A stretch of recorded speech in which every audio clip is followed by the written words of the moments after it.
ఈ వారం థియేటర్‌లోను, OTT ప్లాట్‌ఫామ్‌లోను release అయ్యే సినిమాలేంటో ఈ వీడియోలో తెలుసుకుందాం. ఈ లోపల వీడియోనైతే లైక్ చేసి, ఛానెల్‌ని సబ్స్క్రైబ్ చేసుకోకుండా చూస్తున్నట్టయితే సబ్స్క్రైబ్ కూడా చేసుకోండి.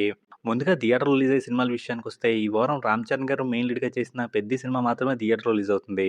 ఈ సినిమా మీదైతే చాలా వరకు మంచి ఎక్స్‌పెక్టేషన్‌లే ఉన్నాయి. ఆ ఎక్స్‌పెక్టేషన్‌లు సినిమా ఎంతవరకు రీచ్ అవుతుందనేది చూడాలి. ఈ సినిమా అయితే జూన్ 4న థియేటర్‌లో రిలీజ్ అవుతుంది. ఇంకా ఓటీటీలో రిలీజ్ అయ్యే సినిమాల విషయానికొస్తే ఈ వారం అయితే ఓటీటీలో రిలీజ్ అవ్వడానికి కొన్ని నోటెడ్ సినిమాలే రెడీగా ఉన్నాయి. వాటిలో మొదటిది 'సముద్రఖని' గారు మెయిన్ లీడ్‌గా చేసిన 'కర్మని సెల్వం'. ఈ సినిమా అయితే జూన్ 3 నుంచి అమెజాన్ ప్రైమ్‌లో స్ట్రీమ్ అవుతుంది. ఇంక రెండోది 'ధురంధర్ 2 ద రివెంజ్' అనే సినిమా జూన్ 4 నుంచి జియో హాట్‌స్టార్‌లో స్ట్రీమ్ అవుతుంది.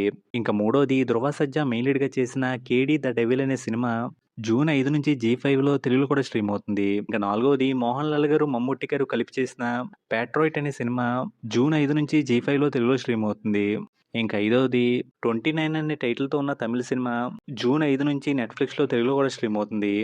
ఇంక ఫైనల్‌గా ఆరోది 'ద రైజ్ ఆఫ్ అశోక్' అనే టైటిల్‌తో ఉన్న కన్నడ సినిమా జూన్ 5 నుంచి సన్ నెక్స్ట్‌లో తెలుగులో కూడా స్ట్రీమ్ అవుతుంది. ఇంక ఇప్పటివరకైతే ఈ సినిమాలు ఓటీటీలో రిలీజ్ అవ్వడానికి రెడీగా ఉన్నాయి. ఇవి కాకుండా ఇంకేమైనా సినిమాలు ఓటీటీలోకి వస్తాయేమో చూడాలి. ఇంక ఈ సినిమాల్లో మీరు ఏ సినిమా కోసం వెయిట్ చేస్తున్నారో అనేది కింద కామెంట్ చేయండి. వీడియో నచ్చితే లైక్ చేయండి. ఛానెల్‌ని సబ్స్క్రైబ్ చేసుకోకపోతే సబ్స్క్రైబ్ కూడా చేసుకోండి.